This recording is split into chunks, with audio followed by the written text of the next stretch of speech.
word Europe is thought to possibly be etymologically derived from the Greek words Eurus and ops, which mean roughly wide and face, respectively. Europa is also a character from Greek mythology, the daughter of a Phoenician king who Zeus had a thing for. So Zeus transformed himself into a bull, seduced her, and while still in the shape of a bull, had a trio of kids with her on the island of Crete. Those kids, all sons, became judges in the underworld. So one of the mainstream theories about the origins of the name of the landmass we now call Europe is that the Greeks maybe referred to it as a wide-faced landmass, which it arguably is. It's wide rather than tall, based on how we usually portray such things cartographically, but it also maybe stemmed from this mythological character in some way. This Greek term then maybe filtered through Latin and thus ended up in English as Europe. There's another theory that the name maybe originated with a Phoenician word, Arab, which means something like evening or west, and the Akkadian word, Arabu, which means something like to go down or set, referring to the sun. Mesopotamian cultures, which, as far as we know, are the origin places of what we might call civilization, are generally east of what we today call Europe, and thus, to their west, would be something that you might call the land of the setting sun, or the Western land, and the term for this meaning would sound something like Europe. There's a chance, then, that the concept of Europe as a place either originated at the dawn of human civilization, named as such because it was the place to the west of said civilization, where the sun seemed to set, or it was thus named because it's wide, east to west, and was maybe referenced in relation to a Greek mythological character in some Homeric hymns, though there's a chance that the term, used in those hymnal contexts, were actually referring to some other location. Whatever the derivation of the term now used to refer to this part of the world, the European landmass is generally considered to be one of 7 continents, segmented from the larger Eurasian landmass, and the larger still Afro-Eurasian landmass, by the Mediterranean Sea in the south, and the Ural Mountains in Russia, the Ural River south of that, all the way down to the Caspian Sea, the Caucasus Mountains, and eventually the Black Sea to the east, though that south of Russia border is pretty rough and not universally applicable or accepted. While there are geographic rationales for separating this continent from the others, much of the modern delineation is political and traditional, rather than strictly landmass-based. Iceland, for instance, which is closer to Greenland, which is part of North America, and on a different tectonic plate than mainland Europe, is often considered to be European for cultural reasons and political reasons, and because it's closer to mainland Europe than mainland North America in terms of raw distance.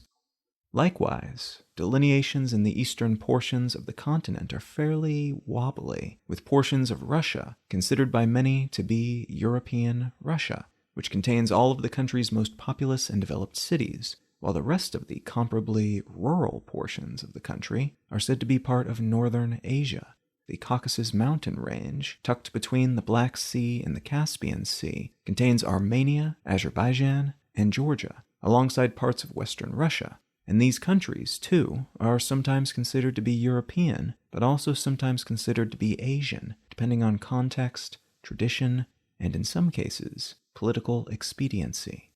What I'd like to talk about today is the more recent history of Europe and its political union, including a recent move made by this union that is some prognosticators predicting a new European economic and cultural renaissance.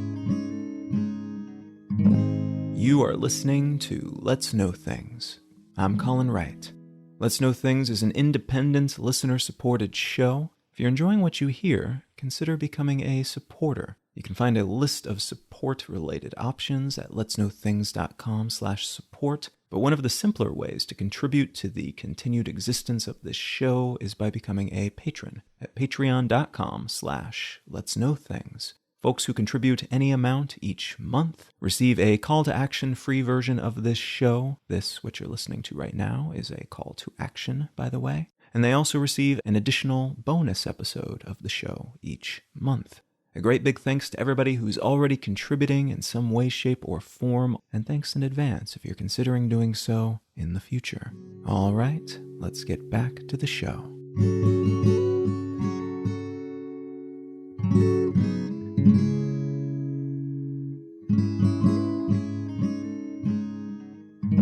In a 2019 op-ed published in a few dozen regional newspapers, French President Emmanuel Macron called for a new European Renaissance that would be defined in part by an overhaul of how the European Union operates. This appeal was made about 3 months before an impending EU parliamentary election, and thus it's prudent to view this call to action through the lens of a political campaign. Someone wanting to gain more influence within a system that is vital to their own political future. But it also seemed to support an overall expansion of some of the things that seemed to be working within the EU, while iterating away some of the traditions that were still part of the system, despite potentially holding the Union back in many possible ways. Some of the calls to action were consistent with existing movements within the Union: zero carbon emissions by 2050, cutting pesticides in half by 2025, a Europe-scale environmental bank and a Europe-scale sanitary force to watch, finance, and enforce various measures related to greenifying the economy and maintaining safety standards in the intra- and intercontinental food supply.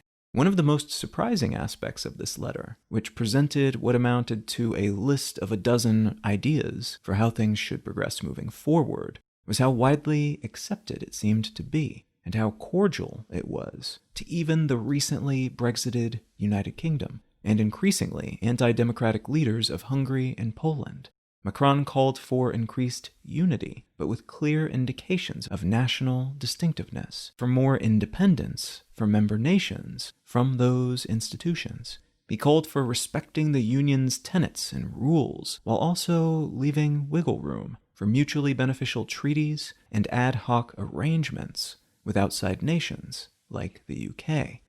In other words, part of why this appeal may have been so widely acceptable was that it didn't really do a whole lot. It seemed more like a reassurance of the status quo, if perhaps a slightly iterated version of it, but iterated in directions that didn't seem to be particularly worrisome or challenging to anyone, which also implied that these changes were relatively toothless if they were, in fact, eventually applied. Analysts have thus kind of shrugged it off as a non-event, rather than as an op-ed that catalyzed a renaissance. It's been labeled as a call to action used as a move during an election cycle, and very little more than that. Far more meaningful, in the eyes of many European politicos, scholars, and analysts, is what happened in July of 2020, a little over a year after that European Renaissance piece was published. The article that I'd like to start with today comes from the Financial Times, and it's entitled EU Recovery Fund: How the Plan Will Work. This piece outlines a decision that was finalized on July 21st, 2020, at a special meeting of the European Council, the central decision-making body of the European Union. The decision is an announcement of a plan to support the economies of member states of the EU, the structure of the Union itself, and how this plan will function, how it interoperates with the Union's larger set of financial plans, and how it plugs in with their other COVID-19 pandemic-related efforts. The plan itself was the consequence of a realization that the pandemic was completely screwing up their continental economy, that they had managed to tamp down their most severe infection hotspots, at least for the moment, and thus were in a decent position to rev their economy back up, but that they would need to work collectively to be able to do so on a scale proportionate to the issue that they faced. What they eventually landed on was a recovery fund called Next Generation EU, which would be made up of 750 billion euros borrowed from financial markets, About 390 billion euros of that sum will be distributed as grants to member states, and the balance will be distributed as loans, the former of which won't involve interest payments, the latter of which will. Member states will prepare recovery plans for their own governments, which will include reforms that align them with the larger plans of the European Union, and for better resiliency in the face of this and other potential future disasters. Doing so unlocks their allocated share of this fund, and those countries that measure up will receive their funds during a distribution period between 2021 and 2023. A comparably smaller chunk of this package, about 77.5 billion euros, will be used to top up the growing EU governing body's budgetary programs. This decision was quite contentious, both in terms of the size of the money pot and in terms of how it would be distributed, the basis of the terms nations would have to meet in order to get their slice of the pie. Eventually, they were able to get the plan through, but only by acceding to changes that ensured any nation in the EU could contest money being allotted to any other member, which would then lead to a no more than 3-month-long investigation to check into the validity of these claims, and also by removing a mechanism that would force those requesting funds to abide by EU democratic value standards, something that Hungary's Viktor Orbán and Poland's Andrzej Duda weren't too keen on, being anti-democratic leaders themselves, though there is still a safeguard that allows a weighted majority of governments to block payments to member nations that are demonstrably violating the rule of law,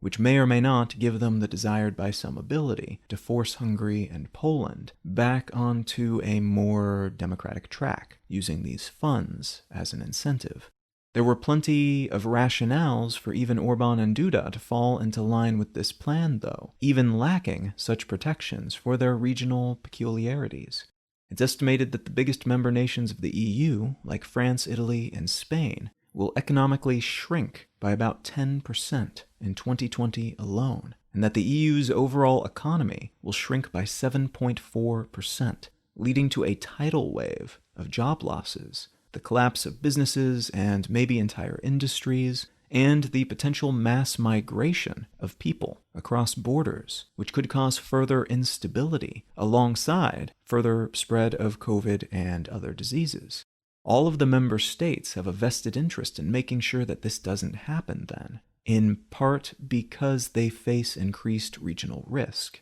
if they don't, but also because their most vital, most closely tied economic partners will be weakened if they fail to do something, which in turn would reduce their own near future and potentially medium or even long-term future prospects. This agreement, within the context of the EU at least, is unusual. Recall that one of the rallying cries behind the Brexit movement in the United Kingdom, which led to the beginning of the formal exit process for the UK from the EU, was that Brussels, meaning the EU governing body, which is located in Brussels, seemed to have too much power, and allegedly wouldn't allow the UK government to make their own decisions about important things. A notion that, while inflated, distorted, and outright lied about quite a bit during the build-up to the Brexit vote and after, is not based on nothing. It's a common criticism amongst member states of the EU that they are not able to be their own countries in some ways because of their ties to all these other countries with, at times,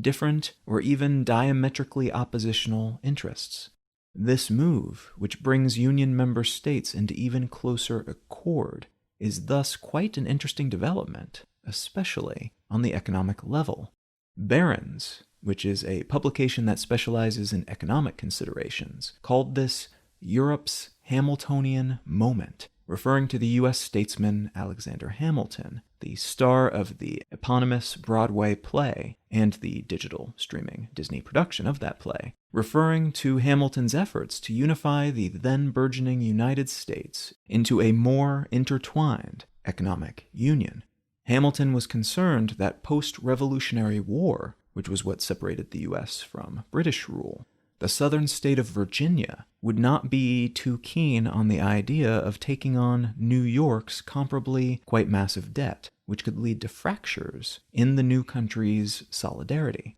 To sidestep that problem, he created a means through which the U.S. federal government, the government over the country rather than the governments of individual states, would take on the debts of all 13 state governments, which was a nice breath of fresh air for those comparably smaller governments. But it also had the knock-on effect of knitting them all the more tightly together, because they now had a central interest in this federal government that was taking up responsibility for some of their financial considerations.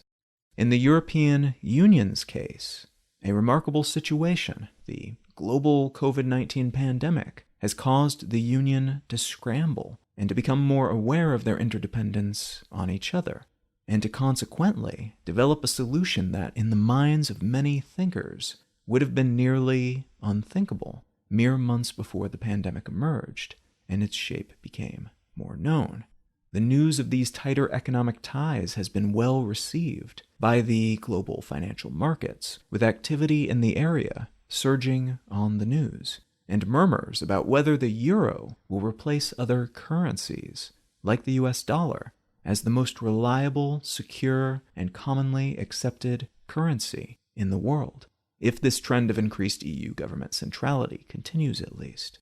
Of particular interest within that facet of this conversation is whether the euro could replace the USD as the world's reserve currency of choice, the currency that governments keep on hand to trade with each other, basically. And because of this use case, such currencies need to be reliable and hold their value well. And the USD has traditionally been dominant in this role because of its relative stability. Because of the United States' fairly terrible response to the COVID-19 pandemic, however, many prognosticators are wondering if we might see a near-future scenario in which the USD is usurped from this position, with the euro stepping in to take its place. Data showing that payments for Russian exports to China have been paid for with euros more than USDs in 2019 and 2020 for the first time seems to support this possibility, though this prediction has been made before in previous years and proved to be a flash-in-the-pan speculation that didn't go anywhere, so take it with a grain of salt. Part of why this is so notable, though, is that being the country that produces and backs the world's chosen reserve currency gives that country quite a lot of soft power and prestige. The EU taking that crown from the US would be a significant economic and reputational coup. At the moment, though, the next step is to wait and see if this EU deal even does what it promises to do, something that is in significant doubt. Some experts on the region, like Nicolas Véron of the Peterson Institute for International Economics, has said, though, that even if it doesn't work as well as some hope, or if it doesn't really work well at all, it's still important for what it represents. In a piece published in Vox on the subject, he said that this change in stance was, quote, institutional evolution, end quote. Meaning, even if the outcomes aren't as positive as those working on this plan hope it will be, it could still change the union's governance in such a way that they have more power in the future, and therefore more weight to throw around, both in terms of helping out member states, but also on the international stage. Now, the EU as a body still needs to ratify this plan, and the European Union MEPs, people who have been elected to represent their country in the European Parliament, have already responded with a list of issues, including that the number proposed is quite small for the problem at hand, that some countries like Poland and Hungary may be getting away with autocratic crimes because of the franticness with which this budget was proposed, and that the overall EU budget is being shrunk to make room for this stimulus. And some of them believe that the stimulus should be additional on top of the usual already planned for budgetary amount. Money being a finite thing, of course, there are downsides to increasing one budgetary number without decreasing another, And because of the structure of the EU's decision-making process, it may not be possible to get Orban and Duda to return to some semblance of democracy using this sort of tool, as that pair could potentially block the stimulus if they don't get what they want, which in this case seems to be the ability to partake in the stimulus while also reinforcing their hold on power within their respective countries. Further, although more money would be a smart idea by many experts' calculations, quite a few of the wealthier European nations are perhaps understandably concerned that they will be bankrolling much of this debt the Union would be taking on, and are thus prudently questioning how much debt they, as individual countries within a larger union, should be taking on for the other countries in that union.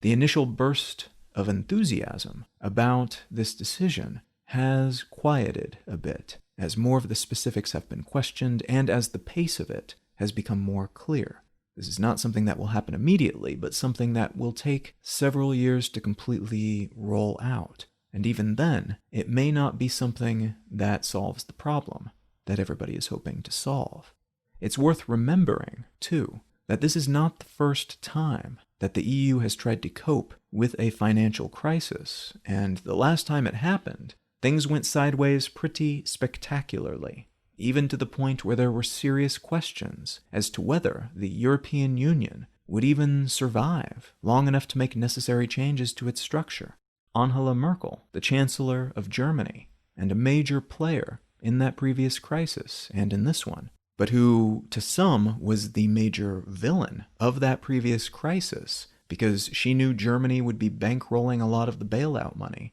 for countries like Greece, and as a consequence wanted to implement a great deal of austerity measures that only amplified the problem. As a consequence of that, had this to say on this new round of potential changes, quote, "Europe has shown it is able to break new ground in a special situation. Exceptional situations require exceptional measures," end quote.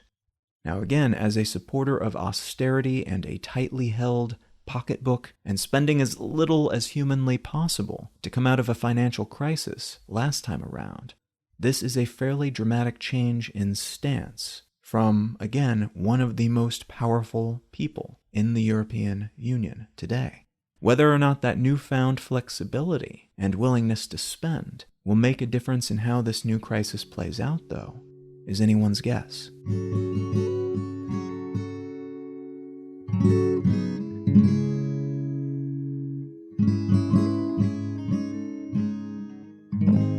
If you're enjoying Let's Know Things, consider becoming a patron at patreon.com/letsknowthings. Folks who contribute any amount each month receive an additional bonus episode of the show each month, and these sorts of contributions are the reason I'm able to produce this show in the first place. If Patreon's not your thing, you can find a list of other ways to support the show at letsknowthings.com/support. A great big thanks to everybody who's already contributing to this show's existence in some way, shape, or form, and thanks in advance if you're considering doing so in the future. The book that I'd like to recommend today is called Too Like the Lightning, T-O-O, Too Like the Lightning, by Ada Palmer. I actually stumbled upon this book because I read something else that Palmer had written, and it was just really good. An excellent sense of historical context. Her analysis and insight was really fantastic, and so that led me to this book, which is actually a work of fiction. But it does have a hint of the historian in it, as the narrator of this story is someone who exists in a relatively distant future who's attempting to write the documentation of a historical event in a style that to him is quite historical, which is the style in which we write things today. And that's interesting in part because this type of writing is not done in his time and therefore he's not particularly good at it, but also because he lives within a society that has radically shifted biologically and sociologically, even to the point where gender and things like that, as we consider them to be normal, or at least typical today, don't exist. So his or her relation of this story is consistently flipping back and forth between gender pronouns because the narrator is not certain which one to use and then kind of goes off on a tangent trying to explain why they used that particular pronoun. It's really fascinating. The story by itself is quite good and interesting, and I believe it's the first book in a series that hasn't been written yet, so I'll probably end up reading the next book as well. But all by itself, it's quite a fascinating read in terms of the political intrigue and the world building that takes place, and the way in which it's presented, which to me was one of the most enjoyable aspects of reading it. Now, if any of that sounds interesting to you, consider picking up a copy of Two Like the Lightning by Ada Palmer. You can find out more about me and my work at colin.io. You can find the show notes for this episode and every episode of the podcast at letsknowthings.com. You can find my blog at exilelifestyle.com. And you can feel free to reach out and say howdy on your social network of choice. I'm Colin Wright on Facebook and at Colin is my name on Twitter and Instagram. Thank you so very much for listening. I'm Colin Wright, and I'll talk to you again next week.